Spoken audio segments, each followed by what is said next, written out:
आज की नहीं सदियों का सिलसिला है और ये इंसान की और कुत्ते की दोस्ती से कई कहानियां मिलती हैं और सदियां इसकी गवाह रही है। आज के दौर में भी बात होती है, जहां हम कारोबार की बात करते हैं, बाजार की बात करते हैं, तो उस दौर में भी ये दोस्ती नए आयाम कायम कर रही है, लाखों की कमाई भी करके दे रही है किसी किसी को। लेकिन एक और बात है, एक अध्ययन है और हिंदुस्तान का प्राचीन अध्ययन का एक शास्त्र है ज्योतिष। जी हाँ, और ज्योतिष के मुताबिक आपका पालतू कुत्ता आपके ऊपर आने वाले अनिष्ट को अपने ऊपर ले लेता है, ऐसा मानना है ज्योतिष शास्त्र का। और इसके अलावा कुछ पुराणों में इसका जिक्र होता है। ज्योतिष के मुताबिक जो कुत्ते को खाना खिलाने से केतु की वजह से होने वाली परेशानियां कम होती है और कहा जाता है कि कुत्ता भैरव का वाहन है। अश्विनी सहगल साहब हमारे साथ बने हुए, जब ऐसा कहते हैं कुत्ता भैरव का वाहन है, भैरव है शिव के तीसरे नेत्र, उग्र की आराधना और कुत्ते की सेवा से भैरव प्रसन्न होते हैं। इस बारे में क्या कहा जाता है, शास्त्रोक्त क्या है? देखिए, ऐसा होता है कि केतु को खुश करने के लिए, केतु कष्ट देता है जी, और अचानक कष्ट देता है। उसके अलावा जिन लोगों को काल सर्प दोष होता है उनमें भी राहु, क्योंकि काल सर्प दोष भी राहु और केतु के कारण ही होता है जी। तो इसलिए केतु को प्रसन्न करने के लिए भैरव बाबा के वाहन काले कुत्ते को सेवा की जाती है, उसको खाना खिलाया जाता है। और भैरव बाबा को माइनस के रूप में लिया जाता है, क्योंकि सभी हम जो देवी देवताओं को लेते हैं तो उनका माइनस प्लस होता है हमारे मैथमेटिक्स के रूल में भी। और शास्त्रों में भी अगर भैरव बाबा की पूजा की जाती है तो उनकी पूजा करने से हमारे ऊपर जो भी कष्ट आने वाले होते हैं वो कष्ट दूर होते हैं, क्योंकि भैरव सिद्धि का प्रतीक है। और इसी वजह से उनके वाहन की भी पूजा की जाती है, उनके वाहन को भी खाना खिलाया। तो मैंने देखा कि कुछ ज्योतिर्लिंग पर शिव की महाकाल की पूजा से पहले भैरव की पूजा की जाती है। इसके अलावा वास्तु, क्योंकि ज्योतिष और वास्तु एक दूसरे की ब्रांचेस हैं जी, वास्तु में भी नियमों को आधारित किया गया है कुत्तों को पालने के लिए। अगर नॉर्थ वेस्ट कॉर्नर में, घर के नॉर्थ वेस्ट कॉर्नर में आप एक छोटा सा कमरा बनाएं और उसमें कुत्तों को पालें तो आपके घर के लिए बहुत ही अच्छा होता है। इसके अलावा सेकंड ऑप्शन भी होती है। सेकंड ऑप्शन में साउथ और ईस्ट डायरेक्शन सबसे ज्यादा बेटर मानी जाती है कुत्ते को पालने के लिए। तो अगर इस डायरेक्शन में कुत्ते को रखा जाता है, उसको पाला जाता है, तो उससे घर परिवार की सुरक्षा तो होती है, साथ ही साथ में कुत्ते की आयु में भी फर्क पड़ता है जी। तो ये सब बातें आपको मानते हो? बिल्कुल जी, बिल्कुल ठीक है। ये इन बातों का जो भी घर की जो बात करते हैं कुत्तों को पालने में, उनकी जगह के हिसाब से जो बात की जाती है, आमतौर पर जितने जर्मन शेफर्ड की बात करते हैं, हम लेब्राडोर की बात करते हैं, इनको दौड़ना बहुत जरूरी है। वो कितना जरूरी है और लोग कितना उसमें कमी रखते हैं, उसका असर क्या होता है, ये आप जरूर बताएं। जर्मन शेफर्ड लेब्राडोर का कमी, अगर एक्सरसाइज प्रॉपर नहीं मिल रहा है तो वही होगा जो सुरेश जी ने पूछा था, रिकेट्स आने शुरू हो जाएंगे, पैर पिछले मुड़ जाएंगे। वो इसी कारण है, एक्सरसाइज प्रॉपर नहीं हुआ है, कैल्शियम नहीं मिल पाया उसको बॉडी के अंदर, तो खाने को उसको चाहिए था, डाइट नहीं दे पाए हैं वो लोग। तो जर्मन शेफर्ड लेब्राडोर को per day 8 to 10 kilometre running चाहिए होती है, चाहे आप उसको 1 to 10 किलोमीटर डेली चाहिए होती है, अगर आपने अच्छा डॉग अपना बनाना है तो। जर्मन शेफर्ड या लेब्राडोर पग को मैक्सिमम 1 किलोमीटर के उसके लिए होता है, ठीक है। बाकी दूसरे डिपेंड करता है ब्रीड के ऊपर।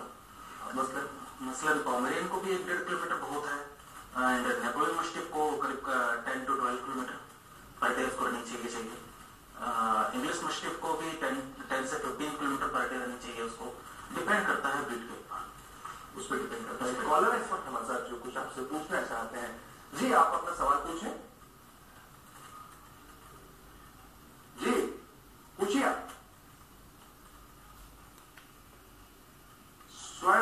स्वर्ण जी आप पूछिए। जी बोलिए। सर ऐसा है कि मेरी उम्र है 44 ईयर जी, और मैंने आज तक जो है कम से कम 17-18 कुत्ते पाल चुका हूँ अपने पास। अच्छा, हाँ बताइए। और इस तरह मेरे पास एक पोमेरियन कुत्ता है, हाँ, और मैंने उसको अपने पास रखा हुआ है, बड़ा बिग है वो, 4-5 साल की हो गई है वो। ओके। तो वही मैं पूछ रहा था कि इसमें वास्तुशास्त्र और डॉगी को पालने जो आपका प्रोग्राम चल रहा था उसके बारे में पूछना चाहता हूँ कि मुझे बताइए कि डॉगी और वास्तुशास्त्र के बीच में क्या रिलेशन है?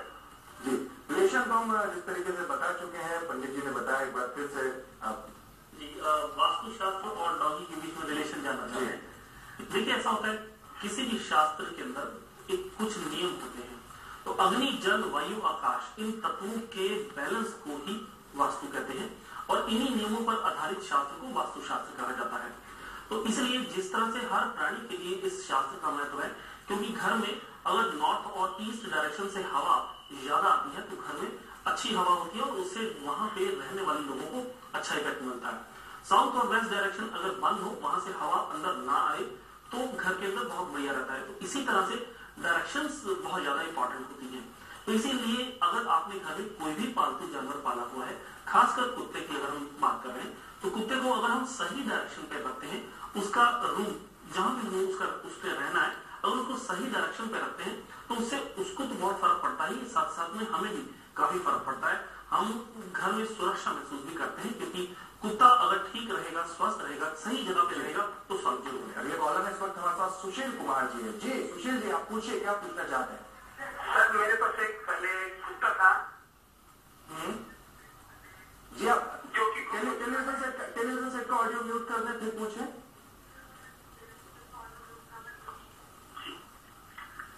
सर, मैं जानना चाहता हूँ, मेरे पास एक पहले कुत्ता था जो कि गुम हो चुका है। अब मेरा नाम मेरी राशि में काल सर्प दोष है, तो मुझे कौन से रंग का कुत्ता पालना चाहिए?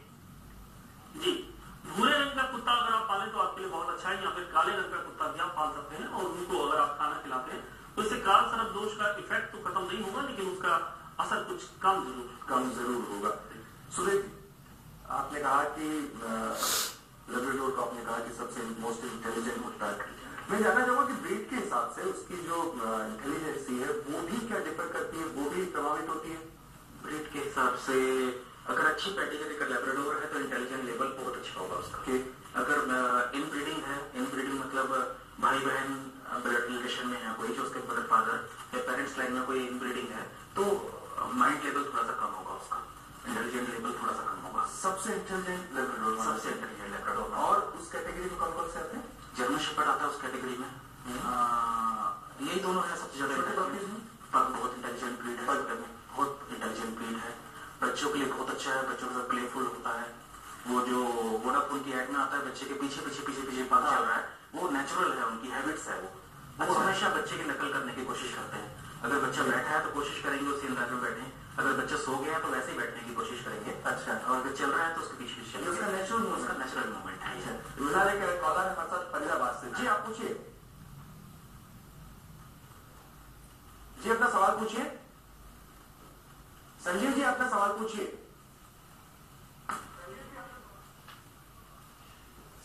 संजय जी, आप सवाल पूछिए। लगता है अभी संपर्क नहीं हो पा रहा है। छोटा सा ब्रेक ले लेते हैं और ब्रेक के बाद हम कुछ और बातें जानने की कोशिश करेंगे। कुत्ते के घर में रहने से ज्योतिष वास्तु के कुछ और पहलू टटोलने की कोशिश करेंगे और साथ में देखभाल के मसले पर क्या सही, क्या गलत, क्या